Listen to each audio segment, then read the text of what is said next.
Okay, I'm starting the recording now. All right, Peter, if you wouldn't mind, please give a little introduction and share your screen and please begin. Thank you. Will do. To start off with screen share, let's get this going.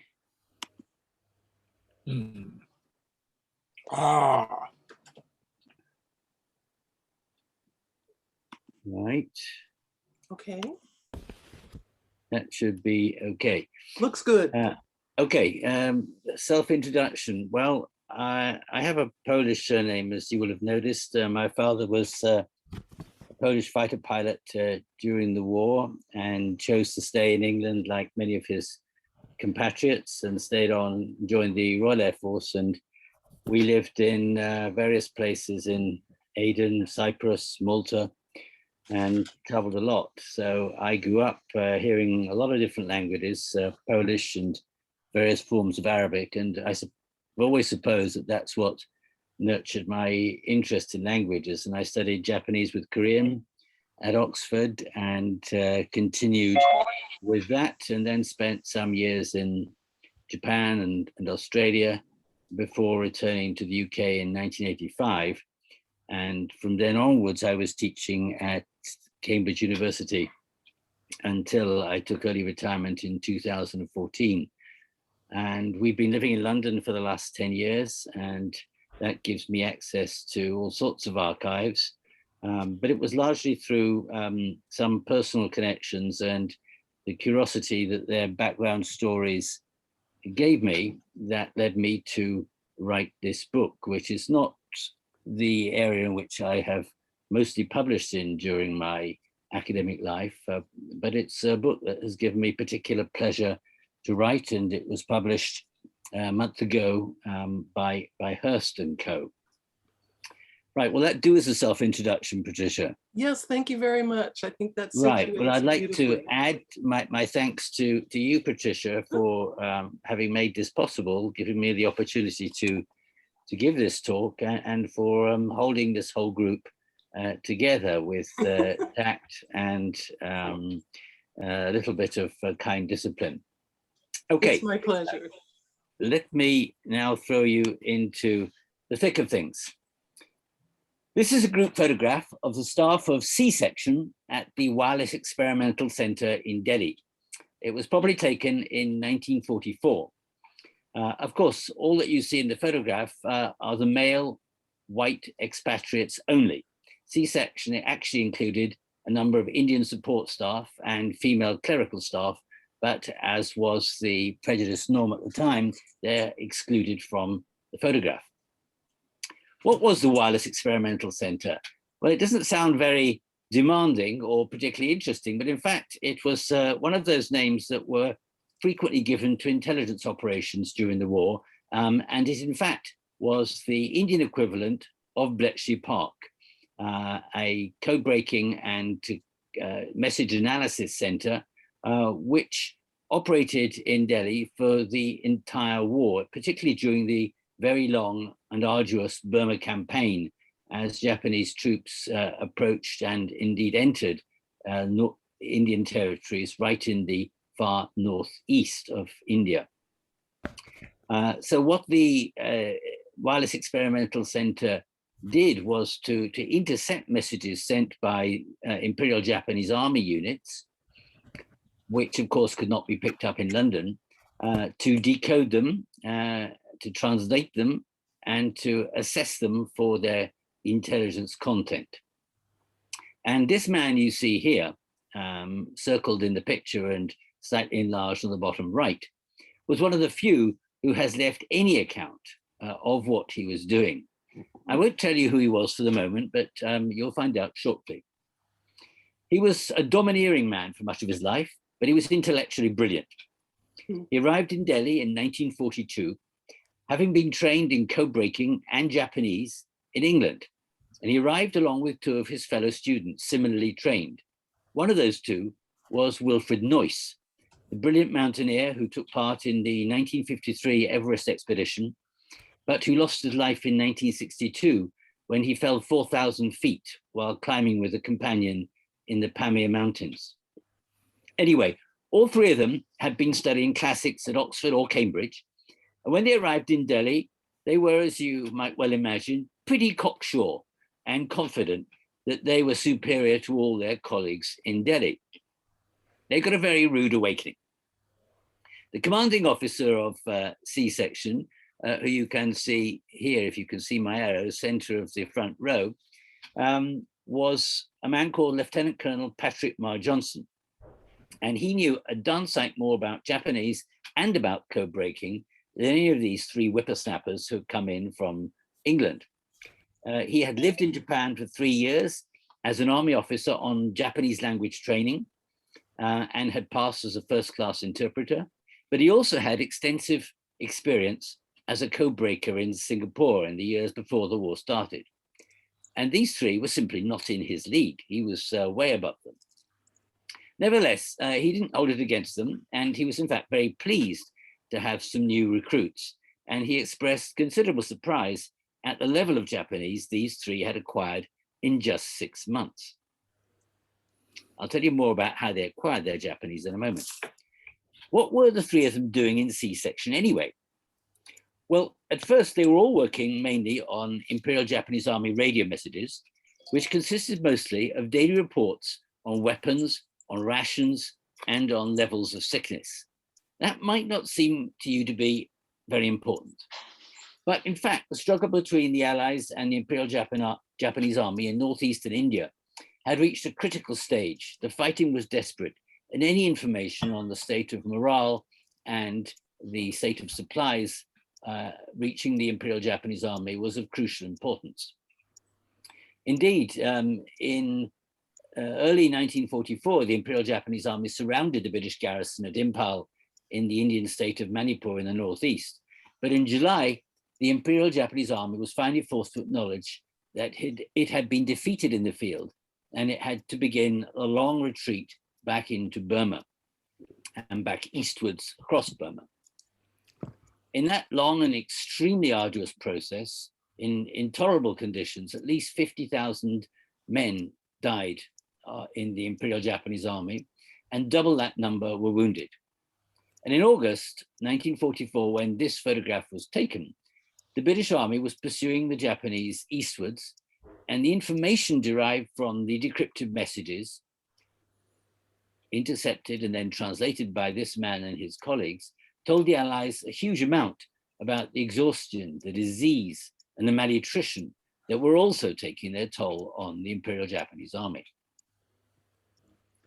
Early in 1945, this man was detached from the Wireless Experimental Center in Delhi and was sent with a few others into the jungle, much closer to the fighting.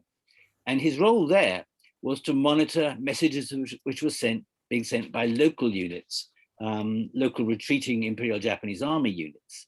And as he had been doing in Delhi, having intercepted these messages, it was his job to decrypt them, translate them, and select those that were of obvious intelligence importance. He left a memoir of his activities, which has not been published, but his son kindly made it available to me. And let me just quote briefly from it. Our forces were pursuing the Japanese down the road going southwards, level with the coast. Since the enemy had no aircraft left, their retreat down the road had been conducted under unremitting fire. We moved at night. The jungle came right up to the road, close to which lay numerous wrecked enemy vehicles and innumerable corpses of enemy soldiers. Since the flesh of their faces had been eaten by vultures, their bones shone brightly in the moonlight.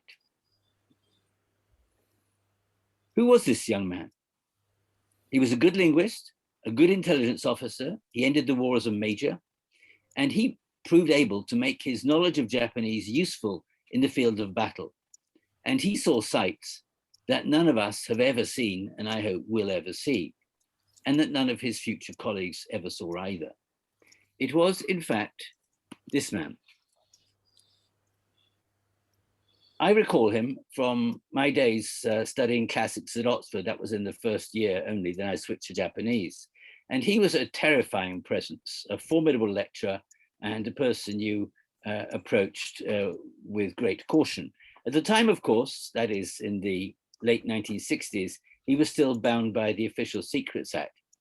So even if I had shown an interest in his wartime experiences, he would have been unable to tell me a thing. Now, the question is, where did Hugh get this training in Japanese and in cryptography? I'm not going to say a great deal about this because I've said something in previous talks. But let us remember that in December 1941, there were extremely few people in the United Kingdom who had any knowledge of Japanese. And those people were mostly missionaries, diplomats, and officers in the armed services. After December 1941, of course, there was a sudden need for huge numbers of linguists, for no attempt had been made by the British authorities to make any preparations for possible war with Japan by training linguists. In that respect, Britain was behind both the United States and Australia, which began their attempts to train linguists before the war broke out. Who needed the linguists? Well, to start off with, the cryptographers at Bletchley Park needed linguist codebreakers. And to meet that need, a secret Japanese school was set up in Bedford. It taught only formal written Japanese, the kind of Japanese you find in military telegrams, and it was taught by Captain Oswald Tuck, whom I've spoken about before, and who was an extraordinarily gifted teacher. The first group of 25 students gathered there on a cold day in February 1941. Hugh and his two companions were in that first cohort. And after completing their 6-month course, just 6 months, they were given some training in code-breaking at Bletchley Park. Before they departed for India, Hugh went back to his lodgings in Bedford to collect his remaining belongings. And he found that a German bomber returning home had discarded an unused bomb the previous night. The bomb had landed on his former bedroom and killed his landlady's 2 children, who were now sleeping back in their own room. But that was the room that Hugh had used. That was, in fact, the only bomb that fell on Bedford during the war, and it was a shocking reminder of the cruel realities of war to realize how closely he had escaped death and how sad an earlier death his landlady's children had met. This secret Bedford Japanese school provided linguist cryptographers for Bletchley Park, for the Wireless Experimental Center in Delhi, for a secret British intercept station in Mauritius, and for similar operations in Ceylon and in Australia. But Bletchley Park needed ever more. And so in 1943, it began to open up its own training operations, retraining cryptographers who had been working on Italian codes. After 1943 and the Italian armistice, of course, Italian codebreakers were no longer needed at Bletchley Park. This rather poor quality photo, I'm afraid, was sent to me very recently. It doesn't appear in the book. And it was sent, in fact, by one of the first readers of the book who noticed that I didn't seem to be aware of it. And this shows one of those classes at Bletchley Park. All these women here had been Italian experts working on Italian encrypted messages until the Italian armistice. Then they were retrained in Japanese and taught Japanese by a man called John Lloyd, who had been working in the consular service out in Japan before the war broke out, and who was also connected with the secret services. Photos like this from Bletchley Park are extremely rare, and there are very, very few of them that have been identified yet. I don't know much more about it. I don't know when it was taken. It says July 1944 there. That may be true, but I don't know. Some of the other information on this photo is in fact deliberately untrue. For example, in a different part, it's labeled a photograph taken in Bedford, but that's not true. This was taken in Bletchley Park. At any rate, another photo that came to me very recently from a reader is this, which shows one of the other sides to the language training operation in the UK. This shows the group who are known as the Dulwich Boys. SOAS, the School of Oriental African Studies in London, and the British Embassy in Tokyo had been urging the War Office to begin training in Japanese just in case war broke out from 1938 onwards. But the War Office had paid no attention whatsoever. And it was only after the attacks on Malaya and Pearl Harbor in December 1941 that the War Office began to sit up and realized that it actually did need to train some people in Japanese and in a hurry. After some very speedy negotiations between the War Office, SOAS, and Dulwich College, it was decided to run a course for 18 months, which would be taught at SOAS, but the pupils would be accommodated at Dulwich College. And this first group were all male and just out of school, so they're generally known as the Dulwich Boys. I know all their names because they have a record of their names at Dulwich College archives, but I've not been able to put faces to names except in a handful of cases. But you can see, you can perhaps even recognize those who knew him. Ron Dorr in the back row, and down in the front row, Peter Parker, later Sir Peter Parker. Anyway, this course was the first of a whole series of courses which were run at SOAS during the war. Many of them were actually taught by native speakers of Japanese. Some of those were Japanese Canadians who were brought over for the purpose, but others were Japanese citizens who had been living in London and were then interned on the Isle of Man once war broke out. They were allowed to leave internment on condition that they taught their own language at SOAS, and quite a few of them did. Now, one of those who was on the 5th course at SOAS was Louis Levi, who was a natural leader. Like Hugh Lloyd-Jones, he was sent out to India, but his role, like that of the other translators who did courses at SOAS, was rather different. It was to work not as cryptographers, but to work in the field, as near to the front line as possible, in what were called mobile sections. They had their own transport, their own cooks, their own mess, and a whole pile of dictionaries. What, in fact, were they translating? Here it gets a little sordid, perhaps. They were translating papers, documents, and diaries, either ones which had been abandoned by the retreating armies, or more commonly found on the bodies of corpses on the fields of battle. There was a huge amount of this material, since many Japanese soldiers kept diaries and were encouraged, in fact, to keep diaries. And a lot of sifting was needed to pick out the bits of important information. Speed was of the essence. Let's consider just one example of what it was that Louis Levi and his colleagues were working on. And it dates from July 1945. Of course, we could all see with hindsight that by July 1945, the war was nearly at an end. Goodness, it was only going to last barely a month more. But at the time, very few people had any idea that the war was about to end. And in Washington and London, plans were being drawn up in earnest for a substantial invasion of the Japanese islands, which would take place in the autumn of 1945 and then in the spring of 1946. So July 1945 is the time. In Burma, a large part of the Japanese army was trapped on the west side of the Pegu Mountains to the north of Rangoon. And that large chunk of the Imperial Japanese Army was known to be planning a breakout across the Sitang River.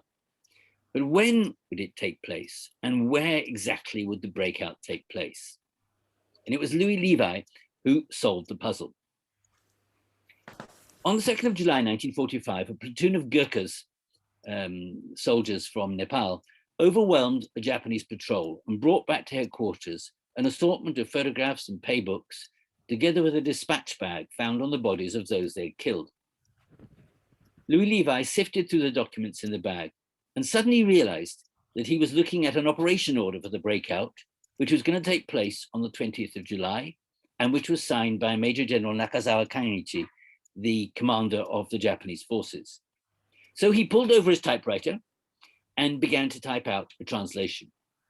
As he wrote later, it was a peach of a document from the intelligence point of view. He managed to put together a detailed account of the Japanese plans from this order and from the other documents in the dispatch bag. And the result was the sad destruction of a large part of the Imperial Japanese Army in Burma, which was already much depleted by sickness. 8,500 Japanese troops died during the breakout, but only 95 Allied troops lost their lives. In military terms, from the Allied point of view, it was a success, and it took place largely thanks to Levi. Levi later changed his name to Allen. It is as Louis Allen that many of you may recognize his name. He spent most of his career after the war teaching French at Durham University, but he wrote a number of books about the Burma campaign, in which he had played such an important part himself. But he also organized reconciliation meetings between former combatants, and was, I think, one of the first people to do so, and arranged a number of reunions, bringing together Japanese and Allied people who had experienced the Burma campaign. He wrote in one of his books, and I quote, "Up to the summer of 1944, the Japanese were a hard and ruthless enemy that you feared and took very seriously if you valued your life. After that, things were different. My only feeling for the Japanese I saw later was one of compassion. I felt sorry for them. I didn't think they could do anything ultimately harmful at all. The notion of fear had gone completely." Once the war finally came to an end, but before he went back to the UK, he put his language skills to use, arranging local surrenders. Each local surrender involved endless negotiations, and shepherding Japanese troops to holding camps, and even interrogating some war crime suspects. Now, SOAS also ran courses for eavesdroppers. These were run in the linguistics department of SOAS by specialists not in Japanese, but specialists in African or Indian languages. One of them was John Firth, who was later the first professor of general linguistics in the UK. And he had started thinking about Japanese language instruction well before December 1941. And he devised courses which would train eavesdroppers, as seen here. They were not really concerned with written Japanese, but they were primarily concerned with being able to listen to and understand the kind of conversations that Japanese pilots would be having with each other or with their controllers. Understanding those conversations in real time enabled interception of bombing raids, for example, to take place, and air raid warnings to be given to cities that were about to experience an attack. By 1944, small parties of people who'd been trained in this way at SOAS were being put aboard Royal Navy warships to intercept Japanese messages from aircraft and air bases in real time, especially in and around the Dutch East Indies. The conditions on board were appalling. The eavesdroppers were placed in cramped quarters in the bowels of the ships with temperatures sometimes rising well above 40 degrees centigrade. But in such appalling conditions, by listening into spoken radio messages between pilots and their bases, and of course, since they were spoken, they were not encrypted, these eavesdroppers could supply information in time to be of immediate use. For example, they often informed British carrier-borne aircraft the very moment they had been spotted, because they would pick up messages between Japanese fighters, and letting the British aircraft know they'd been spotted was obviously an important moment in enabling them to take evasive action and to respond. Now, I've mentioned so far only men. In fact, quite a lot of women did some of the later SOAS courses and were employed in Bletchley Park and in other locations. But mostly, women in the Women's Armed Services were not permitted to serve overseas, and that applied to the United States and to Australian women's services too.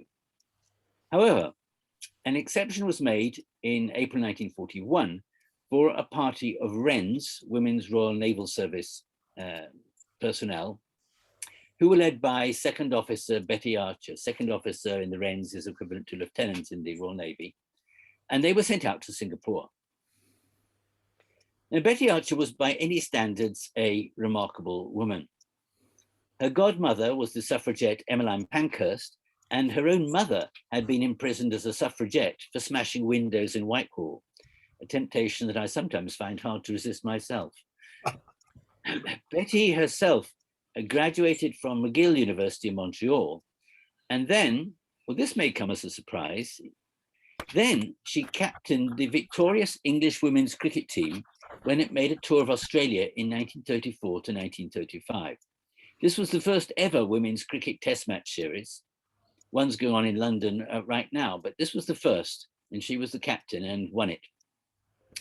She subsequently trained as a lawyer and had just been called to the bar when the war broke out. So she volunteered for the Wrens. She underwent officer training and volunteered for service overseas.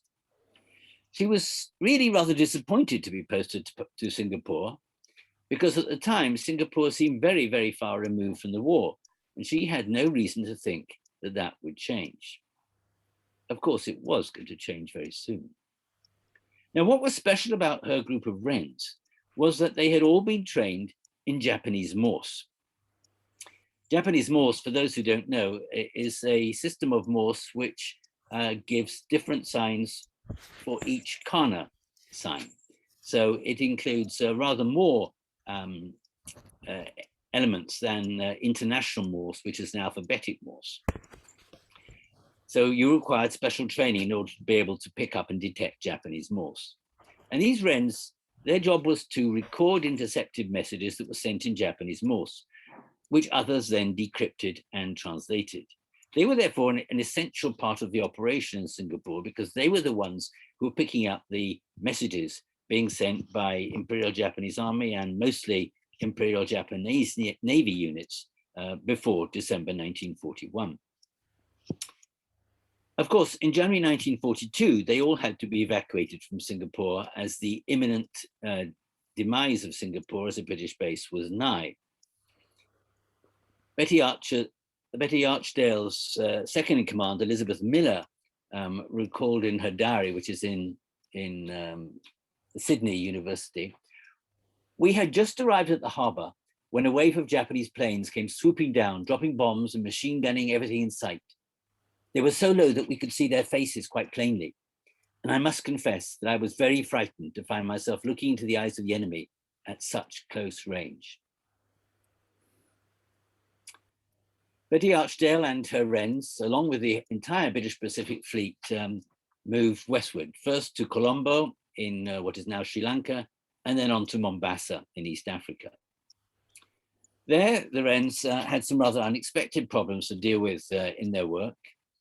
One evening, two Wrens who had just arrived and were on their first spell of duty in Mombasa were asked to fetch a fowl from the next room, but took rather a long time about it.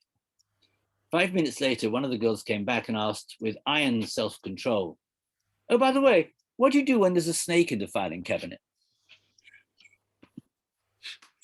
In February 1944, as the tide of the war changed, the Wrens, along with the whole naval operation in Mombasa, moved back to Colombo in a convoy of troop ships. One of the troop ships was the ship you see here, the SS Khedive Ismail, an Egyptian ocean liner which had been requisitioned as a troop ship.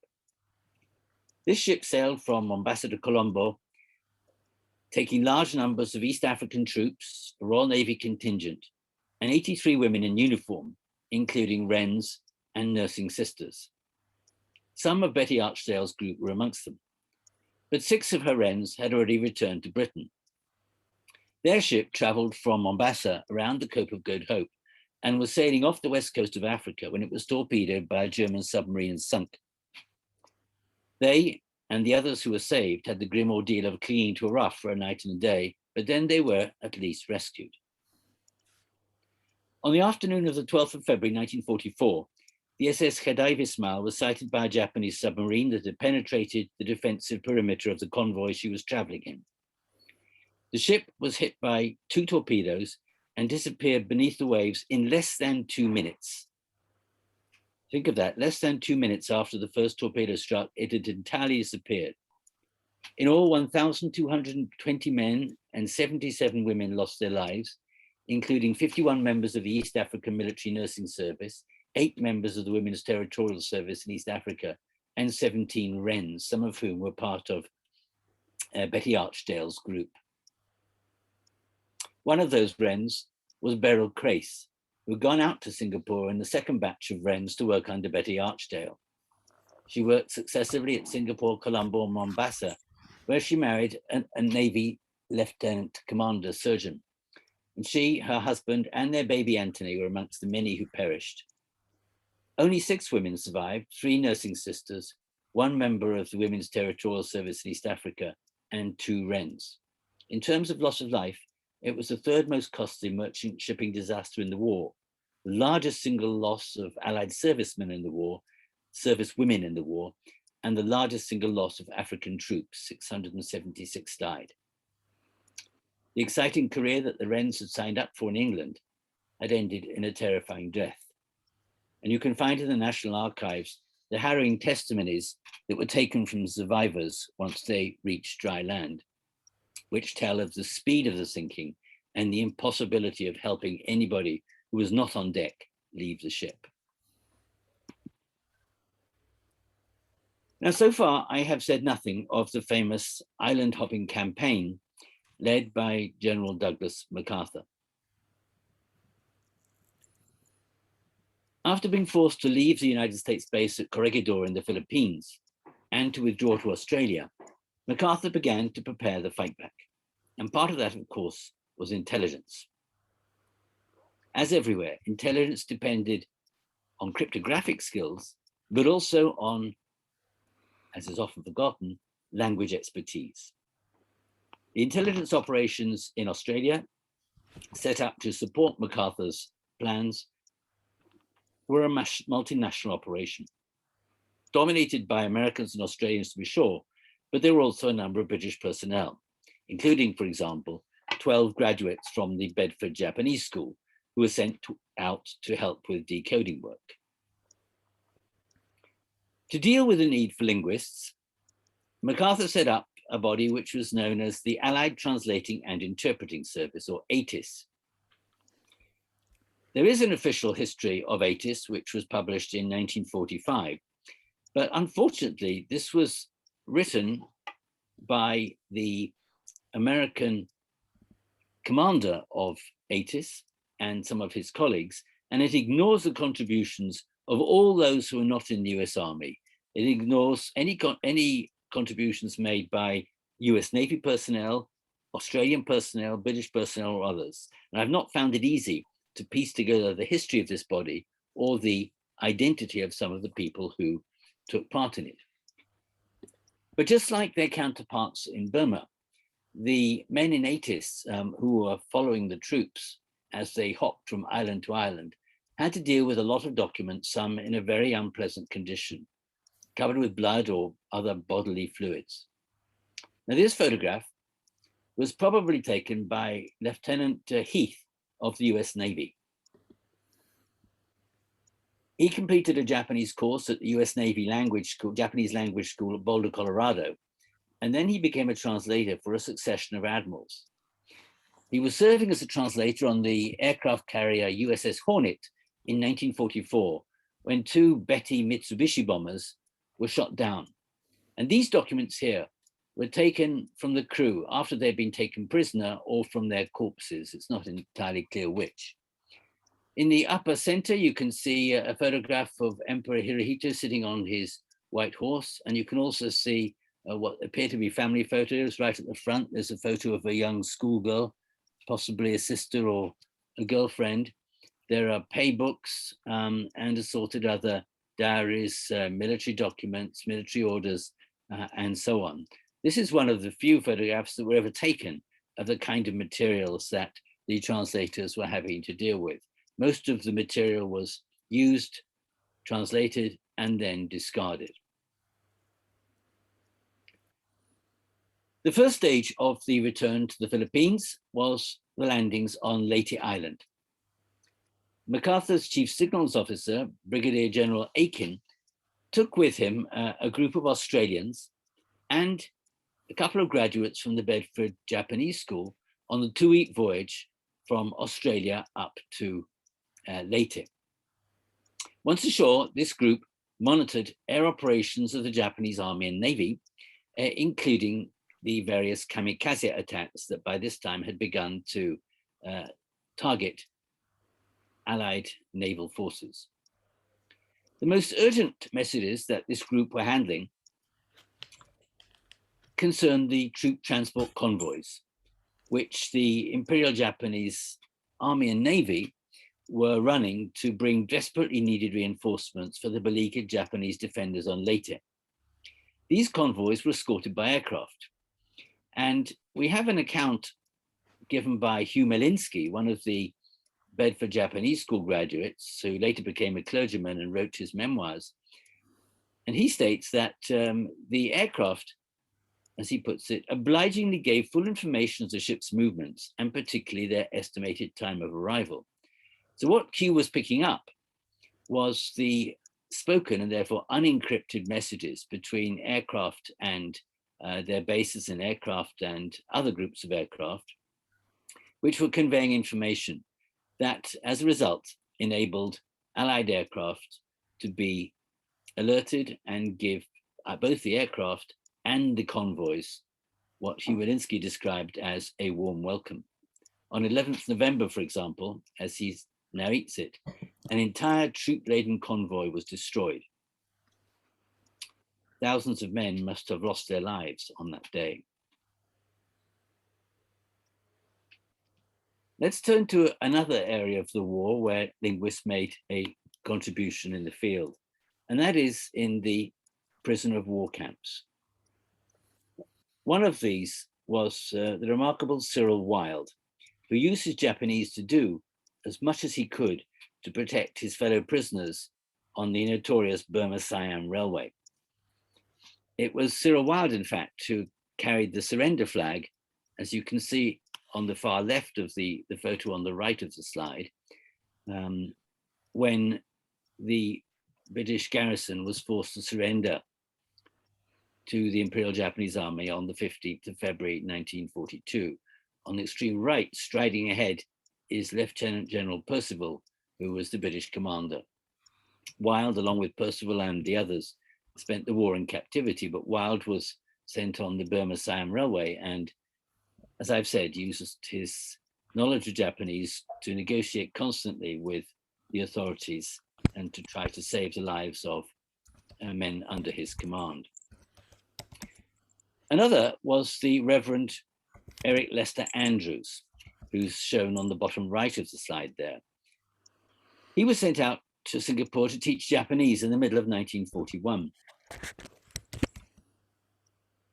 In the case of Cyril Wilde, he had gone out to Japan to learn Japanese and be a member of the Shell Japanese operations there, which required expatriates to learn Japanese. So that's how he learned his Japanese. In the case of Reverend Andrews, he was born in Japan and grew up there because his father was a missionary, and he himself spent the years 1921 to 1935 as a missionary in Japan. He had a remarkable command of the language. But by 1940, he was back in England and was the rector of St. Andrew's Church in the village of Sandon in Essex. He was already in his 50s, but he nevertheless answered the appeal from the War Office and joined the army in May 1941. He was commissioned as a lieutenant in the intelligence corps and went out to Singapore. He did not leave Singapore before surrender. Although he was in the army as a captain in the intelligence corps rather than as a clergyman, it may be that he chose to stay behind so as to minister to his fellow POWs in captivity. Or alternatively, it may simply be that he was caught before he could escape. At any rate, what is certain is that he spent the rest of the war as a prisoner in Adam Park POW camp in Singapore. There, he built a chapel, recruited a choir, and conducted services, and at the same time acted as interpreter for his fellow prisoners in their dealings with the Japanese camp commandant.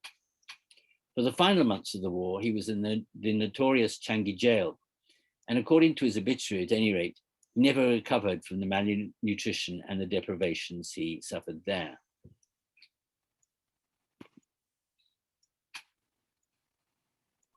Another area in which many of the linguists were involved was in surrender negotiations, and later in the occupation itself.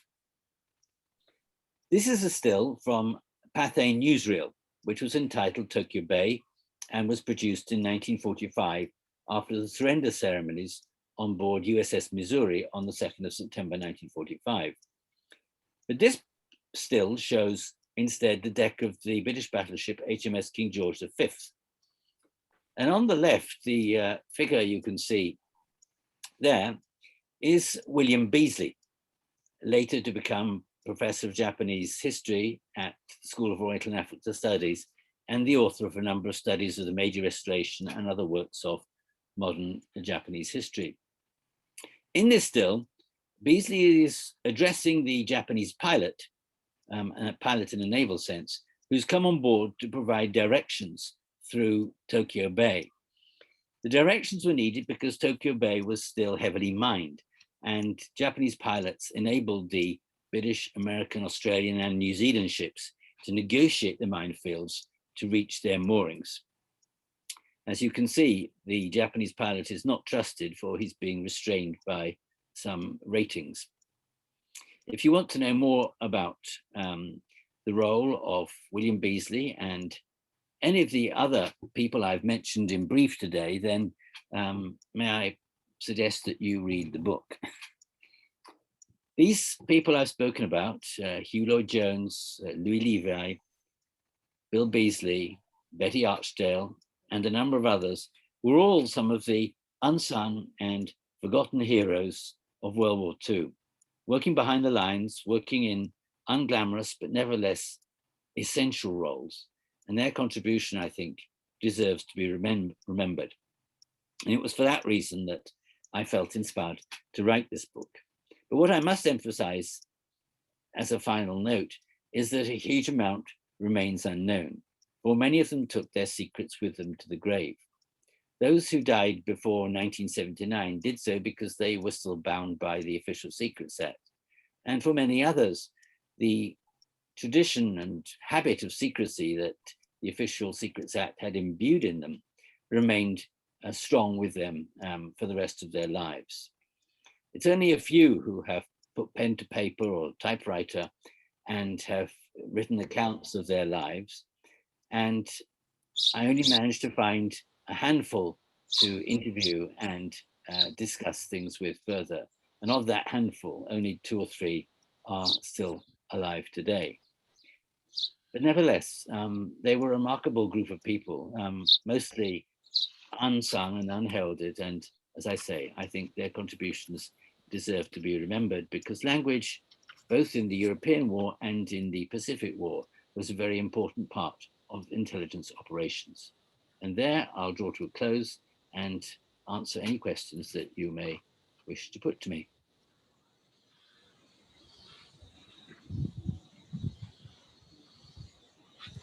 Thank you very, very much for that completely fascinating overview. We do have some questions here, and I'll just go through them. There's one comment for early on from Ian Ruxton said, I think Professor Michael Screech also went through the Bedford School of Japanese. Do you know anything about that? Yes, Michael Screech is, of course, was the father of Professor Tim Screech of SOAS, the art historian. Right. I did actually manage to talk to Michael Screech a couple of years before his death and look at his photo albums. He wasn't trained at Bedford, he was trained at SOAS, in fact. And he was a rather, at least I think I've got that right. Let me just check. I can check very quickly. Okay. Oh no, he was at Bedford. I'm wrong, misremembered. He was indeed at Bedford. He was unusual because he wasn't a classicist. The Bedford School, for not exactly for snobbish reasons, but for very particular reasons, recruited largely classicists. So Michael Screech was a modern linguist. He also didn't come from Oxbridge, unlike almost all the other people at the Bedford School. So quite how he got recruited, I don't know, but he was trained at Bedford, and then he was in the occupation as well after the war, and he has a fascinating photo album showing pictures down in Yamaguchi, where his group were stationed, and there's some interesting anecdotes that he told, which you'll find in the book as well. Yes, I've just been reading about him. Actually, it was Totori,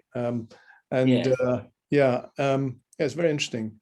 But I think he was a professor. He wrote about Montaigne. Is that right? Yes, he was an expert on Montaigne, and when he was invited to a conference on French Renaissance literature in Japan. I think it was sometime in the 1970s, and that was the first time he'd been back to Japan after he'd taken part in the occupation.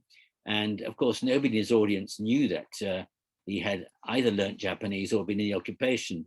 And he startled the audience by beginning his lecture in Japanese, and that rather peculiar military Japanese that he'd learned during the war. And everybody wanted to know where he got that from.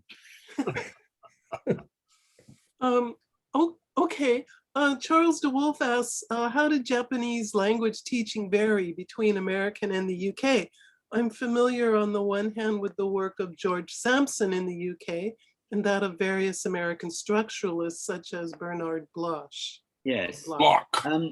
Yeah, the strategies for teaching Japanese were really developed on the hoof, because both in Britain and in the US, at Harvard, Yale, and a handful of other schools where Japanese was taught at university level before the war, the focus was on classical Japanese, and not on contemporary Japanese, and certainly not on military Japanese.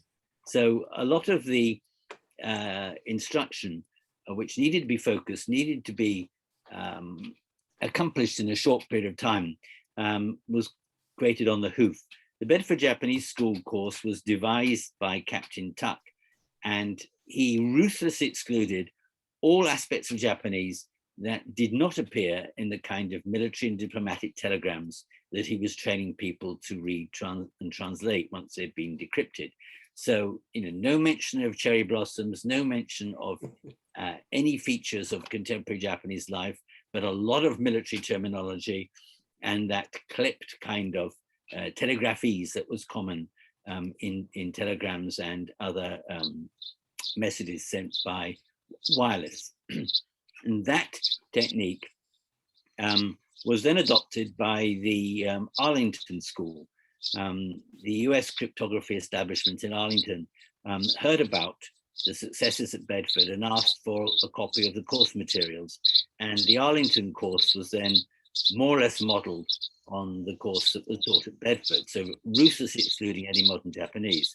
Other courses, however, which needed to train people in spoken Japanese, particularly, for example, for interpreters, for eavesdroppers and people like that, those courses did need to include some contemporary spoken Japanese. And most of those courses lasted longer. They were 18 months.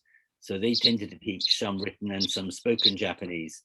But the techniques were being largely developed on the hoof, because the primary textbooks that were in use for teaching contemporary Japanese at that time were the Naganuma textbooks, which were devised by Naganuma Naoe in, I think, Nagoya, and whose method was used by the US State Department and by other diplomatic services which were training people in Japanese.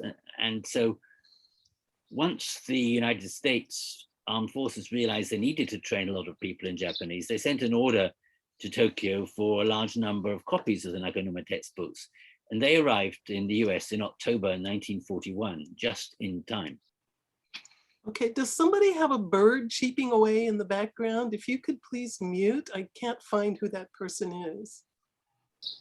So I've been muting people, but to no avail. Somebody's got a bird. Can I just, I didn't quite finish answering that question. Oh, please go right ahead. Yeah, I just wanted to say that in terms of the methodologies, by the end of the war, people like Eleanor Jordan, who of course later became famous for her beginning Japanese, and Harold Henderson and various other people had begun to devise courses, also reference materials. This sort of stuff is actually rather hard to find today, but it's well worth looking at it, and I've seen quite a bit of it.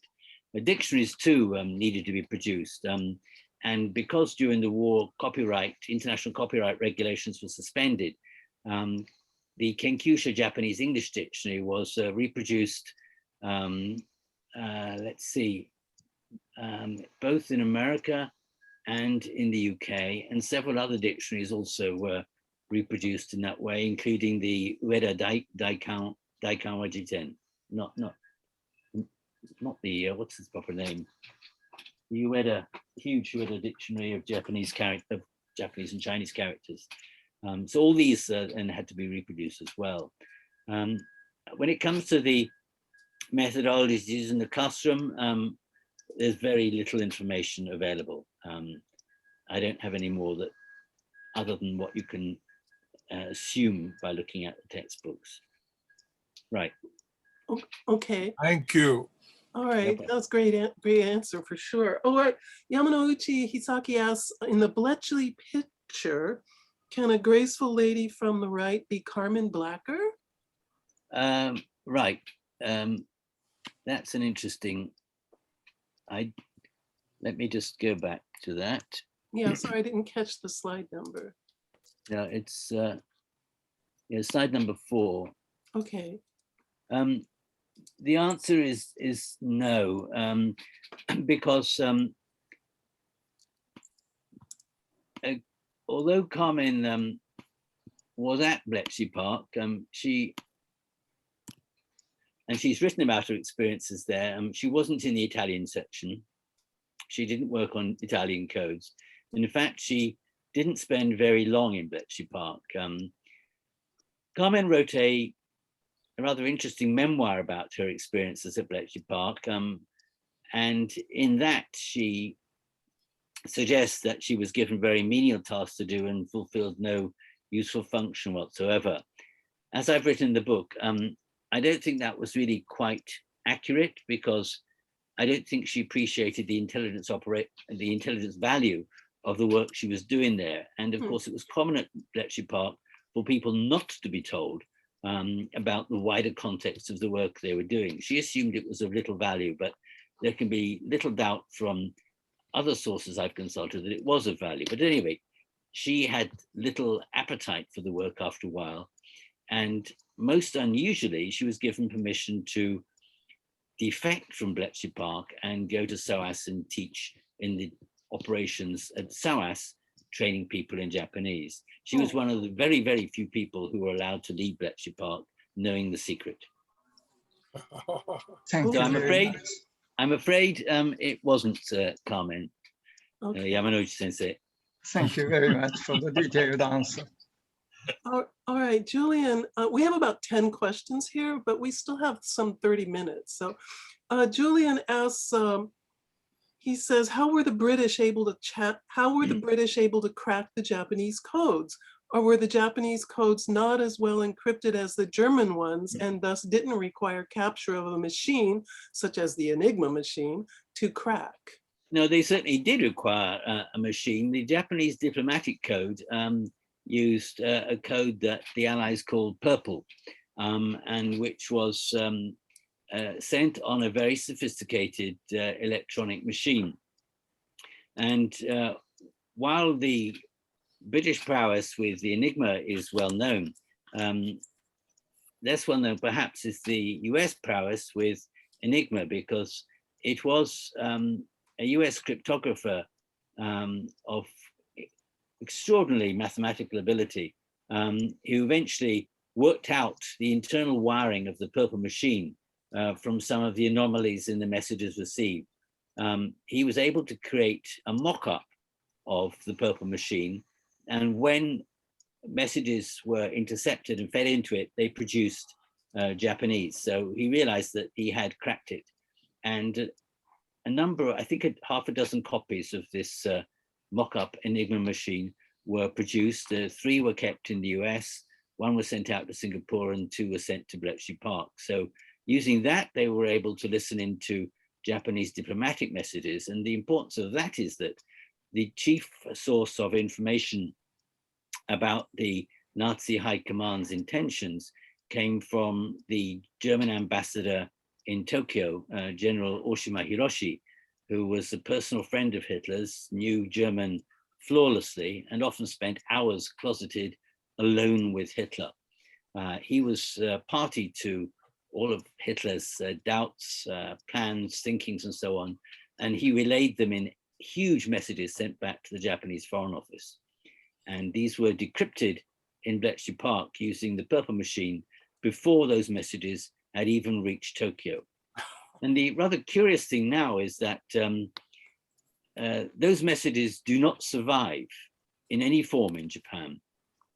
The only places in which they survive is that in the translations which were made either in the United States, in Washington, in Arlington, or in Bletchley Park. So those translations survive, but the original messages don't.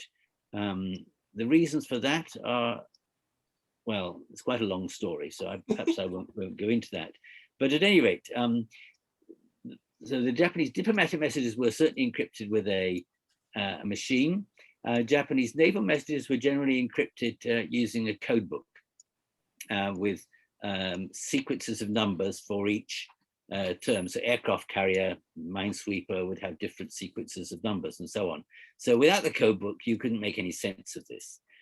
However, in due course, people did manage to work out a number of the terms, particularly when the code books were updated and messages were sent using both the old and the new version. This enabled cryptographers, in a way I cannot fully understand, begin to break their way into the code.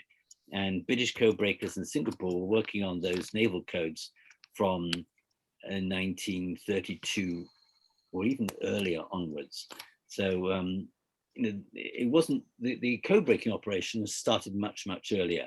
But it was only when the volume of messages went up during the war that they needed far more people to work on the decryption, translation, and assessment for intelligence purposes and so on.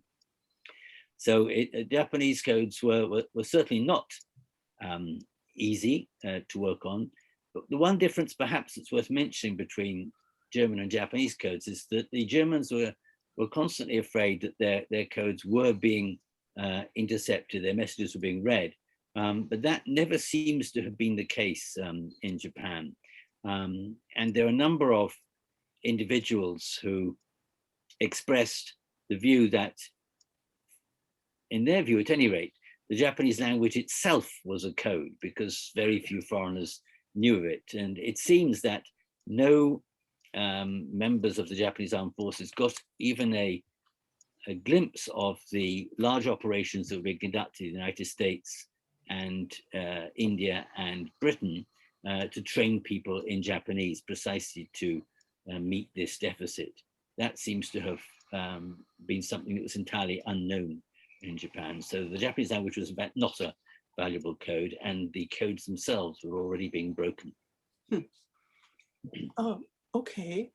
Thank you. Yes, thank you. Yes, thank you. Ian Ruxton wonders, I'm wondering if there are any plans to make a Kindle version of your fascinating book. That's really not up to me, but to the publisher. I've got a feeling that there's certainly an ebook version available, but I don't know whether it's a Kindle or not. Okay. You might look on the Hurst Co website because, and if not, the managing director of Hurst Co, who's a personal friend of ours, is coming for dinner tonight, so I can ask him whether that's going to happen or not. Okay. Yes. Okay. Thanks. All right. Ian asks James Bradley, the author of Flags of Our Fathers, about the Battle of Iwo Jima. He said James Bradley.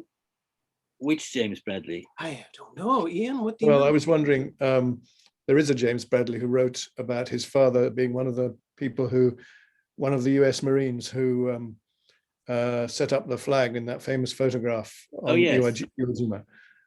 I was wondering if that is the same James Bradley as the one you mentioned in your talk. Did I mention a James Bradley? Well, I thought you did. Sorry. Was there not a James Bradley in one of the slides? I mean, he wrote a book, as far as I could tell from what you were saying. Or you had a photograph of the book cover. No, with somebody. No, there was no Bradley in the talk. Is there really a Bradley? Did I? Sorry. Are you thinking of Cyril? Cyril Wilde? Yes, Cyril Wilde. Cyril Wilde, there's a slide. book that, That slide. Slide okay, I've got 11. it. Oh, that's a different James Bradley, sorry. Right, okay. Not the same That's man. all I want you to know. Sorry. Okay, all right. Mike Galbraith says Cyril Wilde played cricket in the YCNAC in Yokohama. Was Absolutely he did. What? Absolutely right, yes. Okay, was he assassinated on the orders of Douglas MacArthur? No, Cyril Wilde, well, actually, that's a curious question, but I don't think so. Cyril Wilde was heavily involved in the war crimes trials in Singapore after the end of the war. And that picture on the cover of the book shows him testifying to one of the war crimes trials. And in connection with the gathering of evidence, he went up to Hong Kong. And when he was returning, the plane crashed shortly after takeoff. I've never heard any suggestion that this was an assassination, and I don't really know why MacArthur would have been interested in assassinating him. Okay, on slide 12, and this is a question from me, is the American soldier wielding a rather hefty knife, or is that a trick of the sun in the shade? He's behind the back of the captured Japanese soldier. The still from the newsreel. Yeah, no, slide 12. That's a trick of the light. Okay. There's no knife there, as far as I can see, looking at the picture. No, there's a reflection, but there's no knife there. Okay, it's pretty misleading. Yeah. All right, thank you.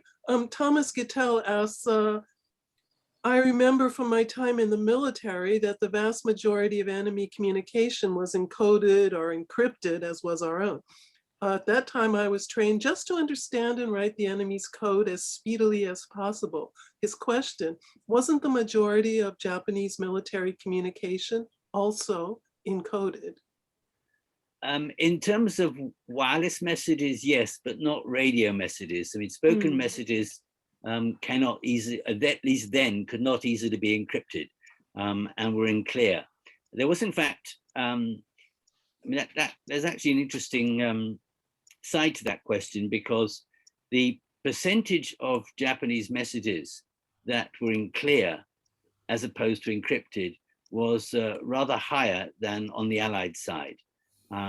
So there seems to have been either an over optimistic expectation that the enemy would be unable to read them or listen to them and understand them, or rather a rather different sense of levels of security needed. So there was a large amount of material sent in clear. Let me give you an example of that. The Japanese Merchant Navy sent a lot of messages in clear, and these tended to give information like such and such a ship is leaving such and such a port with such and such a cargo at such and such a time on this day, heading to another place. And that information was being picked up in Mauritius, which has quite a large high mountain. And by putting an intercept station on top of that, they were able to pick up Japanese Merchant Navy messages from Vietnam, from the whole of the seas around Japan. And using that information, which was then passed on to Navy units, those merchant ships, particularly those carrying important war material, could then be torpedoed and sunk. And that's what happened. So some of it was in clear. Obviously, more important messages were encrypted unless they were spoken. And the encrypted messages, by the end of the war, most or all diplomatic messages, almost all Japanese Navy messages, and most Imperial Japanese Army messages could be decrypted. They've been broken, but not all the Imperial Japanese Army. Some of those remained unencrypted until undeciphered until the end of the war. Okay, Robert Morton asks, it sounds like the Japanese side was careless about allowing information to be gathered by the Allies Is that right? And how did the Japanese do at gathering intelligence from the Allies? Good question. Right. The first part of that is careless. I mean, I suppose looked at with the benefit of hindsight and the knowledge that there was so much Japanese expertise nurtured amongst the Allies, then you could call it careless, yes. But as I mentioned in the book, the Germans, for their part, were astonished at the range of messages that the British did not think it worth encrypting in North Africa campaign, and thought the British were really rather careless. So probably the most security conscious were the Germans, who encrypted just about everything. The British didn't, but the Japanese did so even less, presumably fortified in their belief that there would be very few people who would understand. Let me just insert an interesting anecdote here, because it has a bearing on that. The Japanese embassy in Berlin throughout the war, in spite of the close connections between Oshima and Hitler, knew that they were being listened to by the Gestapo every minute of every day. And so when they were on the telephone to Tokyo, and they mentioned, for example, an Allied bombing raid, immediately the line was cut. Gestapo were listening into the conversations and didn't want news of bombing raids to leak out, so they just cut the line. And so the Japanese staff knew that they were being listened to. But they had a way out that had been carefully planned beforehand. And when they really needed to discuss something crucial with Tokyo, they got from their embassy in Tokyo their Kagoshima-ben speaker. And at the other end in the foreign ministry was a Kagoshima-ben speaker who would then conduct the conversation. The Gestapo couldn't understand. That's just great. So there were limits to the skills of the Gestapo. They obviously had people well trained in Japanese who could pick up the conversations between embassy members and Tokyo, but when it came to Kagoshima-ben, Okay. Sorry, can I just do a tiny little follow-up? Because I read that many of the German codes could be broken because the Germans occasionally use these set phrases like "Heil Hitler." They were told not to, but they did do it. And I'm wondering if the Japanese would have done things like that. That they, being everyone was supposed to be very on message in the Japanese side, and that people would have wanted to show how loyal they were and things like that. And so sort of showing their loyalty to the emperor, for example, they might want to do something like that in messages, and that would give a clue to anybody trying to break the code. Yes, I mean, I think all armed forces messages had a certain predictability about them, such as, for example, the place of origin and so on.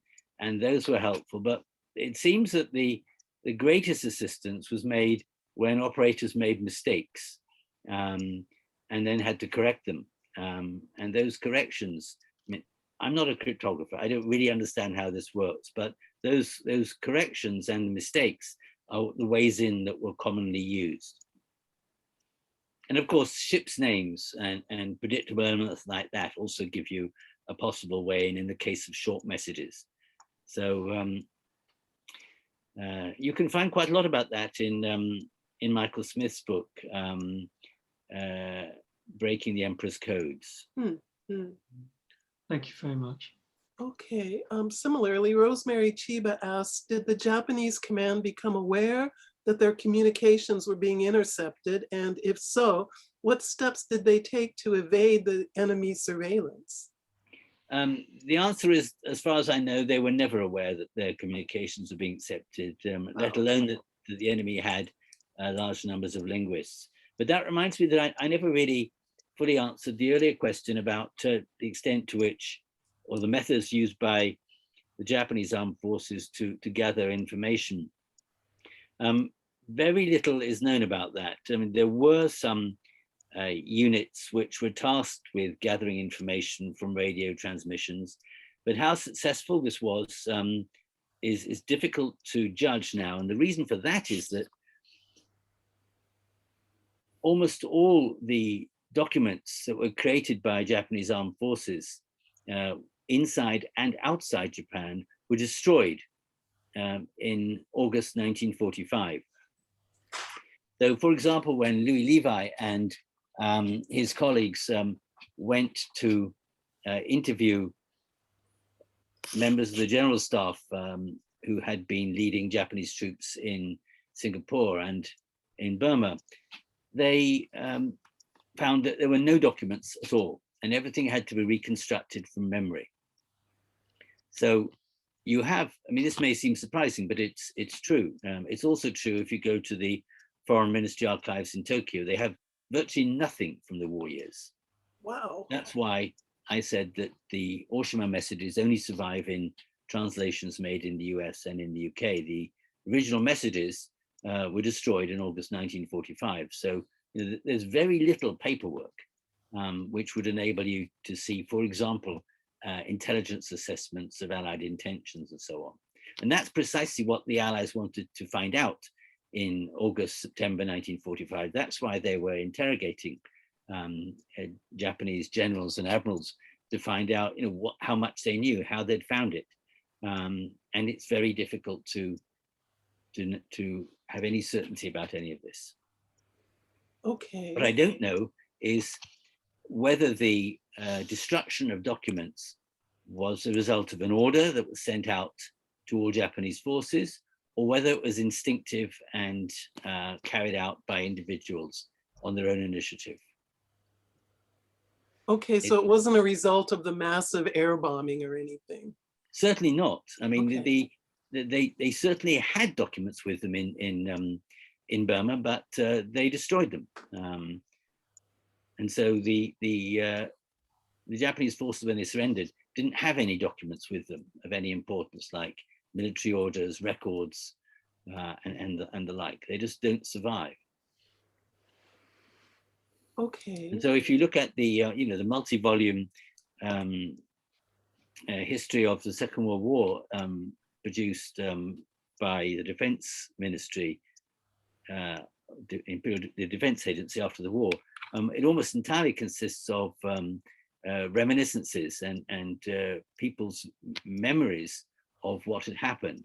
There's surprisingly little actual documentary evidence for movements of Japanese troops, for intelligence assessments, and all the rest of it that's available in vast quantities in the archives in Virginia and in Kew in London. Okay, just a few more questions here.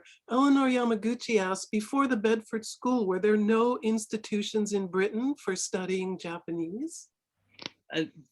SOAS was started to teach African and Asian languages and began teaching Japanese in 1917. By 1941, the total number of individuals who had achieved a degree in Japanese was the remarkable figure of 3. What? 3. Very similar numbers were pursuing Japanese in United States institutions. It was a handful. In the US, there were a few more, largely because, like, for example, Edwin Reischauer, there were individuals whose parents had gone out to Japan as missionaries and had then developed an interest in Japan that way. There were fewer such people in the UK, and as far as I know, the 3 who did graduate in Japanese before the war had no personal connection with Japan. Okay. Michael Plastow asked, what sort of proportion of messages could not be translated? Right. That's a pretty impossible question to answer because, of course, the messages don't survive. The ones that couldn't be translated really refers to messages that couldn't be decrypted. And so it remained in the encrypted form. I don't know what proportion it was, but I think it was relatively small.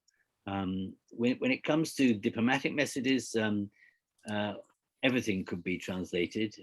Sometimes when there was a change in the code settings, then it might take a week or two to catch up, and then they would go back with the messages they hadn't been able to decrypt. But pretty well everything was decrypted. When it came to Imperial Japanese Navy, largely the same is true. It's the Imperial Japanese Army that is probably the likely area where there was a proportion that couldn't be decrypted and translated. But what that proportion was, I don't know. There were, of course, a large number of codes. There were codes used only by generals. There were codes used at divisional level, and simpler codes used at platoon and battalion level, and so on. So you've got a whole range of codes. Some of them are being updated and changed frequently, others less so. I've got no idea what the answer to that question would be. Okay. Sorry. That's quite okay. I think this is the last question, and it's really just Penelope West, who I think just had to leave the meeting. She said, may I share the talk with my brother, who is a book dealer in military books in Washington, D.C.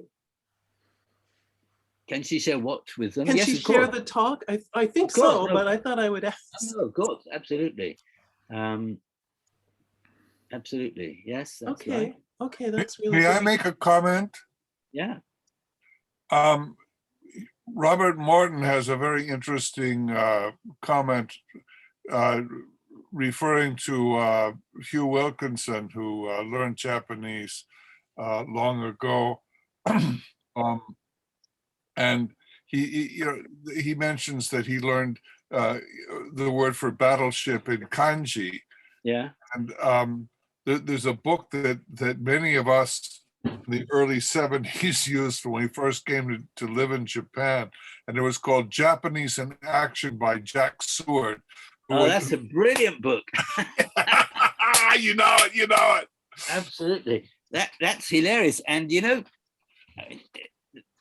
that book is incredibly useful. Apart from the chapter entitled "Handy Insults," which is Some of it's a bit dated, but he describes how they would write kanji in the air as they were marching along.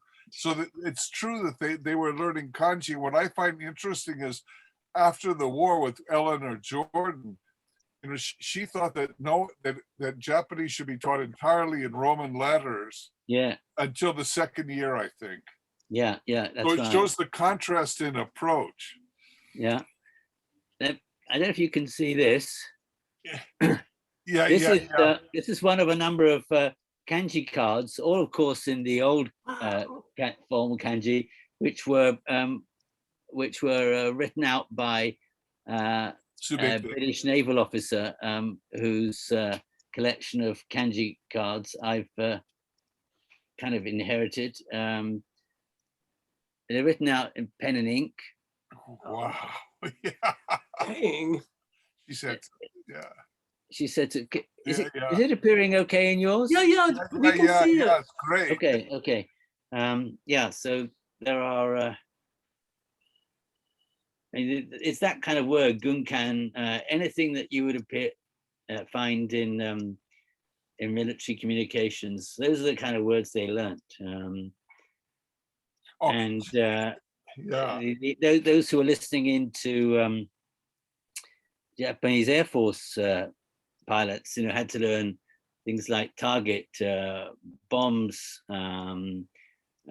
enemy opposition, and all this sort of thing. None of the kind of normal vocabulary we use. And of course, it's okay when it's being done, it's being written down and you can see these words, but when you're having to do it orally, and there are an awful lot of homophones in these military language that you really have to be pretty up to scratch to be able to discern which particular word is meant. And the same, that was also true. Jack Seward gives an example. Right after the war, someone sent a telegram in katakana. Sentoki okure. Yeah. Tell the story.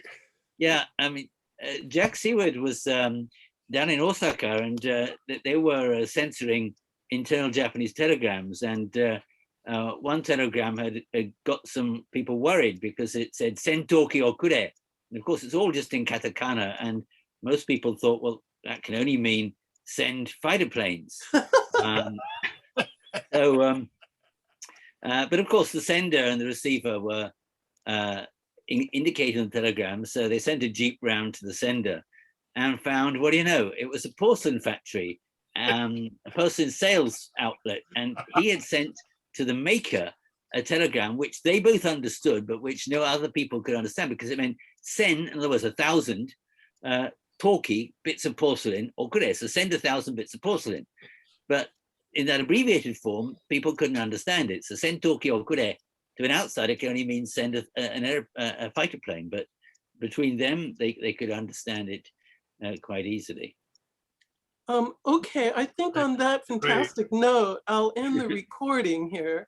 All the questions have been put out, and